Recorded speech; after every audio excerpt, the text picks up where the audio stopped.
దాఖలాలు లేవు పోతారు. అది కాదు తల్లి, అది కాదు కంప్లైంట్ ఎవరు అని మన ఆడమన్నారు. చేయమ్మా చెయ్యి. ఎవరు బెదిరిస్తాను? స్టేషన్కి వచ్చి బెదిరిస్తాను. నువ్వు ధర్నా చేస్తానంటావు కాదు, స్టేషన్కి వచ్చి ధర్నా చేస్తానంటావు. ధర్నా చేయి తల్లి.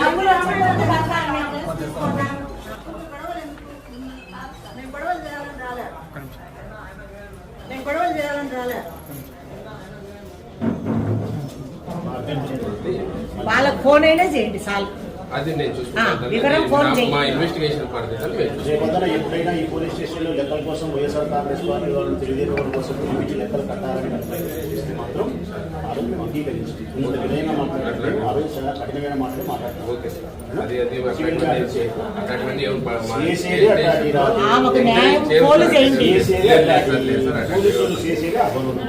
లేదు సార్, ఎప్పుడు మీరు ఇచ్చిన పిటిషన్ ఏదో కూడా వెరిఫై చేసుకుని విచారించుకుంటాము. ఏదైనా రెస్పాండ్ అంటే పిలిపిస్తాము, మాట్లాడతాము. నిజంగా బాధితుడికి అన్యాయం జరిగితే ఏదైనా చేస్తాం తప్ప అదే పని వారు దుర్మార్గంగా ప్రవర్తిస్తే అప్పుడు రక్షణ కోసం మీ దగ్గరకు వస్తాం. ప్రతి చిన్నదానికి మీ దగ్గరకు వచ్చి మీ టయాన్ని దుబారా చేయలేము, మిమ్మల్ని ఇబ్బంది పెట్టలేము.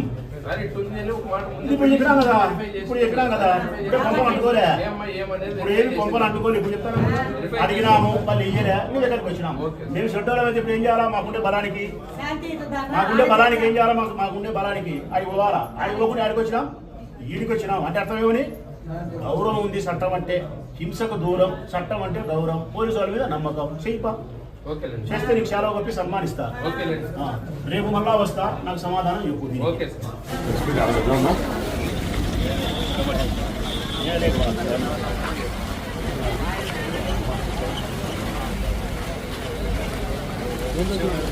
ఈ చెల్లెలి పేరు మెహరాస్, ఈ సోదరుని పేరు ముస్లిం వనిత. పెద్దశెట్టిపల్లి గ్రామానికి సంబంధించినటువంటి పేద మహిళ. ఈ బాబా వాలంటరీగా గతంలో పనిచేసేది 5,000 రూపాయల జీతానికి. వీళ్ళ భర్త కూడా చిన్న పనులు చేసుకుని జీవనం కొనసాగించేవాడు. ఈ చిన్న వయసులోనే బాబుకు మహా అంటే 30 సంవత్సరాలు ఉండవు. దేవుడు చిన్న చూపు చూసినాడు. దురదృష్టవశాత్తు వాళ్ళ భర్త రోడ్డు యాక్సిడెంట్లో మరణించినాడు. రోడ్డు యాక్సిడెంట్లో మరణించిన తర్వాత ఈ కుటుంబం వీధిని పడాల్సిన పరిస్థితి వచ్చింది. పెద్దశెట్టిపల్లి గ్రామానికి సంబంధించిన మా పార్టీ వైఎస్ఆర్ కాంగ్రెస్ పార్టీ నాయకులు పిలుచుకొని గ్రామ వాలంటరీగా పనిచేస్తానది కాబట్టి నా దగ్గరకు వచ్చింది. అప్పుడు నేను స్థానిక ఎమ్మెల్యేను. తన పరిస్థితిని చెప్పినప్పుడు స్వతసిద్ధంగానే నేను మానవతా హృదయాన్ని ఎక్కువ కలిగిన మనిషిని. జాలి, కరుణ, దయ ఎక్కువ ఉంది నాకు. ఎవరైనా కష్టంలో ఉన్నప్పుడు మరి కష్టం నుంచి బయటికి తీసుకురావాలనే ప్రయత్నం ఎక్కువ చేస్తా. నేను భర్తను తీసుకురాలేకపోవచ్చు కానీ ఒక అన్న మాత్రం దేవుడు నీకు ఇచ్చినాడు తల్లి అని చెప్పిన ఆ అన్న రాచమల్లే. 3 లక్షల రూపాయలు బ్యాంకులో డబ్బు వేసి బాండ్ ఇచ్చినాం. ఆనాటి కష్టాలుంటే 2 లక్షల రూపాయలు నగదు లెక్కిచ్చినాం. తర్వాత 3 పిల్లలు చదువుకునేదానికి పాప ఇబ్బంది పడకూడదని చెప్పి ఆ 3 పిల్లలకు పూజా ఇంటర్నేషనల్ స్కూల్లో 10th క్లాస్ అయిపోయేంత వరకు ఎంత డబ్బు అవుతుంది అన్నప్పుడు 10 లక్షలు అవుతుందని చెప్పినారు. 10 లక్షలు అవుతుంది అంటే వీళ్ళు 1 రూపాయి అడగద్దు, 10 లక్షల రూపాయలు నేనే కడతా 3 పిల్లల యొక్క చదువు కోసం అని చెప్పి 5 లక్షల రూపాయలు ఆ రోజు నేను కట్టినా. పూజా ఇంటర్నేషనల్ స్కూల్లో రాజారెడ్డిని హత్య చేయడం, ఆ హత్య జరిగిన తర్వాత ఆ స్కూల్ అంతా పాపర్ పట్టడం, కూనీ కేసులతోనూ కోర్టు కేసులతోనూ కోర్టు బోన్లు ఎక్కడము, ఆ ఆస్తిని ఎవరెవరో ఆక్రమించే ప్రయత్నాలు రకరకాల అన్నీ జరిగినాయి. ఆ నేపథ్యంలో ఆ స్కూల్లో ఉండబడిన పిల్లలందరినీ కూడా స్కూల్ మూసేసి వెనక్కి పంపించినారు. అప్పటి నుంచి ఇప్పటి వరకు ఎన్ని సంవత్సరాలు అయిందమ్మా? 2 ఏళ్ళు అయిందా స్కూలు? ఇప్పటికి 2 సంవత్సరాలు అయింది. 2 సంవత్సరాలుగా ఈ పాప ఆ డబ్బు కోసం కాళ్ళకుండే చెప్పులు అరిగిపోయేలాగా వాళ్ళ దగ్గరికి తిరిగితే వాళ్ళ హృదయం స్పందించలే. ఉదయం 9 గంటలకు పోయి స్కూల్ దగ్గర 5 గంటల వరకు కూర్చుంటే కూడా ఈ పాపతో మాట్లాడరు. ఎప్పుడైనా మాట్లాడితే పరుషమైన పదజాలంతో మాట్లాడతారు. మహిళ అనే పరిస్థితి కూడా లేకుండా అక్కడ ఉండే మహిళలు ఇద్దరు, కవిత అనే పాప, భవ్య అనే అమ్మాయి, వీళ్ళిద్దరూ అత్యంత మానవత్వానికి దూరంగా ఈ పాపను హీనంగా మాట్లాడడం. మాకు సంబంధం లేదు, మేము ఇయ్యము, మాకేం సంబంధం, నీ బుద్ధి ఉంటే చెప్పుకోపో, గేట్ దాటి నుంచి చెడ్డ మాటలన్నీ మాట్లాడడం. 2 సంవత్సరాలు బాధపడిన తర్వాత మళ్ళీ నాకు వచ్చి చెప్పింది, అన్నా ఇదేని చెబితే నేను ఆ స్కూలుకు మా వైఎస్ఆర్ కాంగ్రెస్ పార్టీకి సంబంధించిన మహిళా నాయకురాలను పిలిచి, అమ్మ ఒక ఆడపిల్లకి అన్యాయం జరిగింది, మీరందరూ స్కూల్ దగ్గరికి పోయి నెమ్మదిగా మాట్లాడి ఈ పాపకు డబ్బులు ఇప్పించండి అని చెప్పిన. మా ఆడపిల్లలందరూ 15 మంది నిన్న స్కూల్ దగ్గర పోయి మొన్న డబ్బులు అడిగినారు.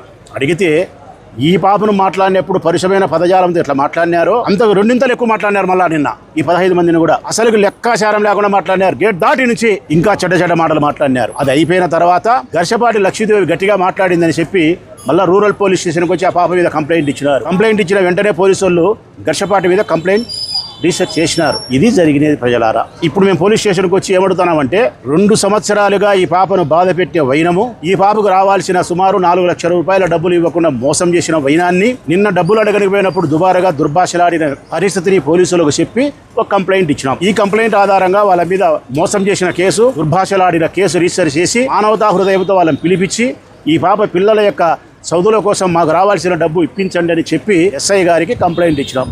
పరిశీలించి తగు నిర్ణయం తీసుకుంటామని చెప్పి ఎస్ఐ గారు చెప్పినారు. రేపు మళ్ళా కలుస్తామయ్యా, మేము మాకు న్యాయం చేయండి అని చెప్పినాం. రేపు మళ్ళా వచ్చి పోలీసులను అడుగుతాం. వాళ్ళు కేసు కట్టి వాళ్ళని పిలిపించి న్యాయం చేస్తే పోలీసులకు ధన్యవాదాలు.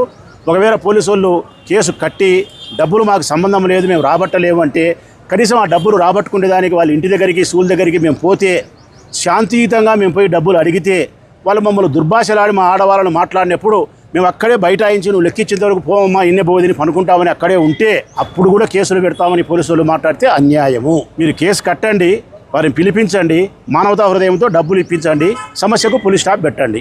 లేదు కేసు కడతాము, డబ్బులు మీరు ఇప్పించుకోకండి, దౌర్జన్యం చేయకంటే వాళ్ళ ఇంటికాడ పోయి మేము కూర్చొని పస్తులు పనుకొనైనా డబ్బులు ఇప్పించుకుంటాం, కేసులు కట్టకుండా ఉండండి అని చెప్తున్నాం. ఇది ప్రజలారా ప్రొద్దుటూరులో పరిస్థితి. ఈ పాప తెలుగుదేశం పార్టీ వాళ్ళ దగ్గరికి పోయి ఉంటే గనా, ఘర్షపాటి లక్ష్మీదేవి తెలుగుదేశం పార్టీ అయింటే గనా కేసు లేదు. ఈ పాప వైఎస్ఆర్ కాంగ్రెస్ పార్టీకి సంబంధించిన సింపథైజర్ కాబట్టి, ఘర్షపాటి లక్ష్మీదేవి మా పార్టీకి సంబంధించిన ఎక్స్ కౌన్సిలర్ కాబట్టి ఆ పాప మీద కేసు ఉంది. ఇదే స్టేషన్లో సివిల్ పంచాయతీలో 116 చేసినారు. తెల్లవారు లేచిన నుంచి పోలీస్ స్టేషన్లో పంచాయతీలు చేసేది సివిల్ మ్యాటర్లే. వీళ్ళు మేము సివిల్ మ్యాటర్లే పట్టించుకోము, చేయము, లెక్కలు ఇప్పిమని చెప్తున్నారు. తెలుగుదేశం పార్టీ వాళ్ళకు లెక్కలు రావాల్సిందే పట్టించుకుంటారు, వైఎస్ఆర్ కాంగ్రెస్ పార్టీ వాళ్ళకు లెక్కలు రావాల్సిందే కేసులు పెడతారు. ఈ స్థితి నుంచి పోలీసు వాళ్ళు గడ్డకు రావాలా. ఏది ఏమైనప్పటికీ ఈ పేద మహిళకు న్యాయం చేయమని పోలీసులను కోరుతున్నాం. ఒకవేళ న్యాయం చేయకపోతే మేము గాంధేయవాదములో పూజా ఇంటర్నేట్ స్కూల్లో కూర్చొని సంవత్సరం రోజులైనా కూర్చుంటాం. ఆ స్కూల్లో చదివే పిల్లల తల్లిదండ్రులకు కూడా చెప్తాను, ఆ స్కూల్ పాపర పట్టిందమ్మా, ఆ నుంచి పిల్లల్ని బయటికి పంపించుకుంటే మంచిది. శ్రీ ఖ్యాతి నన్నారి మన శరీర వేడిని తగ్గించి మన ఆరోగ్యాన్ని ఎల్లప్పుడూ చల్లగా ఉంచుకోవాలంటే ఒక్కటే చాయిస్, అదే మన శ్రీ ఖ్యాతి నన్నారే సిరప్. కొండ మూలికల ద్వారా ఏర్పడిన నన్నారి వేర్లతో ఎంతో శక్తితో శుభ్రమైన తయారీ ద్వారా స్వచ్ఛమైన నన్నారి అందిస్తోంది. మనందరికీ నిజమైన నన్నారి సంతృప్తిని అందించే ఒకే ఒక్క సిరప్ శ్రీ ఖ్యాతి వారి నన్నారి సిరప్. వెంటనే మీ దగ్గరలో ఉన్న షాప్స్ లో కొనుగోలు చేసి మీ శరీరం చలువకి తోడ్పడే ఈ నన్నారిని ఈరోజే సేవించండి. ఆంధ్రప్రదేశ్ ప్రభుత్వం వారిచే గుర్తింపుబడిన ఫుడ్ లైసెన్స్ సర్టిఫికేట్ పొందిన the best nannari syrup Shri Khyati nannari syrup. మీ వివాహాది శుభకార్యములకు, పుట్టిన రోజులకు, మీటింగులకు అత్యాధునిక సదుపాయాలతో ప్రొద్దుటూరు వాసవి సర్కిల్ వద్ద నుంచి అతి సమీపాన మీకు అందుబాటు ధరలలో happy banquet AC function hall మీకు స్వాగతం పలుకుతుంది.